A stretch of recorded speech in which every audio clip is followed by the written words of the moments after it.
Mga kaling, si Senator Erwin Tulfo ay panukala raw ng OFW Pension Fund, hiwalay pa sa SSS. Sounds good, di ba? Pero teka lang, totoo ba tong good news na to o baka puro pasiklaban lang? Ayon kay Tulfo, bawat kwalipikadong OFW, lalo na yung mga nasa manual at skill jobs, bibigyan ng 5,000 pesos na monthly pension. Ang goal daw, may fallback sila pag retired na. Okay sana kung matutupad. Pero Kaling, saan kaya kukunin ang pondo? SSS ba? Government budget? O madadagdagan na naman ang hulog ng mga OFW natin abroad? Pabor ako sa intention ni Tulfo.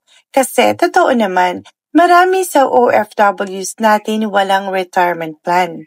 Pero kung walang malinaw na source of fund at implementation, baka maging headline lang, walang happy ending. Mas okay kung palakasin muna ang OWA benefits at gawing madali ang hulog sa SSS para di na hiwa-hiwalay ang sistema. Kaya ikaw Kaling, pabor ka ba sa OFW pension fund na to o hindi ka pa kumbinsido? Comment mo sa baba, like at share mo na rin to para marinig ng mga kababayan natin abroad. Ako si Elena Vines para sa mga balitang totoo at hindi chismis.